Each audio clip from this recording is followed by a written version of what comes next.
Hi. ఈరోజు మనం అతి జుగుప్సాకరమైన విషయాల గురించి మాట్లాడుకుంటున్నందుకు చాలా బాధగా ఉంది. కడుపున పుట్టిన పిల్లలకు విషమిచ్చి చంపిన తల్లిదండ్రులు, కన్న కూతుర్లకు విషమిచ్చి చంపిన తల్లిదండ్రులు, భార్యను కత్తిపీటతో నరికి చంపిన భర్త, అనాథలైన పిల్లలు, బాగోగులు చూడలేక కుమారుడిని కొట్టి చంపిన తండ్రి, విషమిచ్చి 3 పిల్లలను చంపిన తల్లి. ఎవరిచ్చారమ్మా మనకి ఈ అధికారం? తల్లిదండ్రుల వ్యసనాలకు పిల్లలు బాధ్యులా? తల్లిదండ్రుల కర్మలకు, కర్త కర్మ క్రియలకు పిల్లలు బాధ్యులా?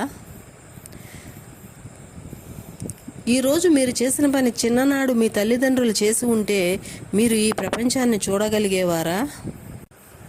ఓటమిని ఎప్పుడూ అంగీకరించకు మిత్రమా. అంగీకరిస్తేనే అది మన వాకిట్లోకి వస్తుంది. ఓటమిని ఎప్పుడూ అంగీకరించకు. మనము పెంచలేకపోతే పిల్లలు జెన్యూన్గా వచ్చే తెలివితేటల కన్నా అనుభవం ద్వారా వచ్చే తెలివితేటలు ఎక్కువ. సమాజాన్ని చూసి ఎక్కువ తెలివితేటలు నేర్చుకుంటారు. మనలో చాలామంది చిన్న చిన్న విషయాలకే కృంగిపోతూ ఉంటారు. ఎంతలా అంటే ఆరోగ్యాలు పాడైపోయేదాకా, ప్రాణాలు పోయేదాకా, పక్కవాడి ప్రాణం తీసేదాకా, కన్నవారిని కడుపున పుట్టిన వారిని చంపేద్దాం అనుకునేదాకా, ఆలోచన రహితంగా అనాలోచితంగా ప్రక్కవారి ప్రాణం తీసే హక్కు ఎవరిచ్చారు? ఏ రోజైతే మనం నవ్వలేకపోయామో, ఏ రోజైతే మనం సంతోషంగా లేకపోయామో ఆ రోజుని మన జీవితంలో నుంచి తీసివేయాలి. చాలా చిన్న ఉదాహరణ చెప్తాను. యుఎస్లో ఆరిజోనా ప్రాంతంలో జన్మించినటువంటి జెస్సీ కాక్ అనేటువంటి పాప పుట్టినప్పుడే 2 చేతులు లేవు.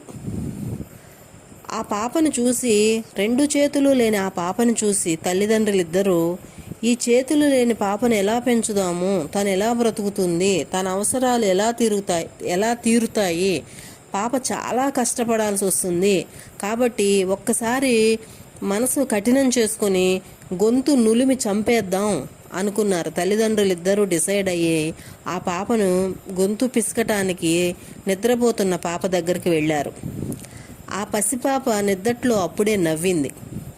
ఆ నవ్వినటువంటి మొహాన్ని చూసి, ఆ అందమైన మొహాన్ని చూసి వాళ్ళకి చంపాలి అన్నటువంటి కోరికను మానుకొని మనతో పాటే ఈ పాపని పెంచి పెద్ద చేద్దాం, మనం ఉన్నన్నాళ్ళు చక్కగా చూసుకుందాం, తర్వాత వారికి అప్పచెబుదాం అని, 2వ బిడ్డ పుట్టితే మంచిగా పుడుతుంది కదా అనేటువంటి ఆశతో ఆ పాప ఈ పాపకి సపోర్ట్ అవుతుంది, ఈ పాప ఆ పాపకి సపోర్ట్ అవుతుంది అనేటువంటి ఉద్దేశంతో వారు చంపాలి, గొంతు నులమాలి అనేటువంటి కోరికని విరమించుకున్నారు.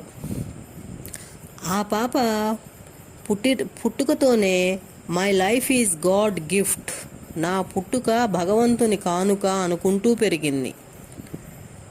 మరి అలాంటి భగవంతుడిచ్చినటువంటి కానుకని మనం ఎందుకు లాగేసుకుంటున్నాం? తల్లిదండ్రులారా, బిడ్డను చంపే హక్కు ఎక్కడిది? భగవంతుడి కానుక అని పెరిగేటువంటి పిల్లల యొక్క కానుకని లాక్కునే హక్కు మనకు ఎవరిచ్చారు? బిలీవ్ యువర్ సెల్ఫ్ అనుకుంటూ పెరిగింది ఆ పాప. అంటే నన్ను నేను నమ్మితే ఏదైనా సాధ్యమే, బిలీవ్ యువర్ సెల్ఫ్ అనుకుంటూ పెరిగింది ఆ పాప. అలా పెరిగినటువంటి ఆ యుఎస్లో ఆరిజోనా ప్రాంతంలో జన్మించినటువంటి జెస్సీ కాక్ అనేటువంటి పాప she is in post graduate student. 2 చేతులు లేకపోయినా ఆ పాప పోస్ట్ గ్రాడ్యుయేషన్ చేసింది. షీఈజ్ ఎ బ్లాక్ బెల్ట్ హోల్డర్. ఆ పాప కరాటేలో బ్లాక్ బెల్ట్ సాధించింది 2 చేతులు లేకపోయినా. షీఈజ్ ఎ గుడ్ డాన్సర్, మంచి డాన్సర్గా గుర్తింపు తెచ్చుకుంది.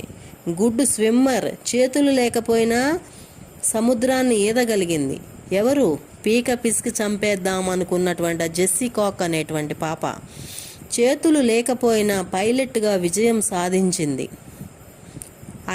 అన్ని అవయవాలు ఉండి దుర్మార్గంగా ఆలోచించేటువంటి తల్లిదండ్రులారా, పుట్టుకతోనే 2 చేతులు లేని ఆ పాప ప్రపంచంలోనే ఏకైక ఆర్మ్లెస్ ఆర్మ్లెస్ అంటే చేతులు లేని పైలట్గా చరిత్ర సృష్టించింది. కాళ్లతో విమానం నడిపింది. కాళ్లతో విమానం నడుపుతూ ఔరా అనిపించింది. ఇందుకోసం, కాళ్లతో విమానం నడపటం కోసం ఏవియేషన్ అనేటువంటి లైసెన్సును కూడా పొందింది ఆ పాప.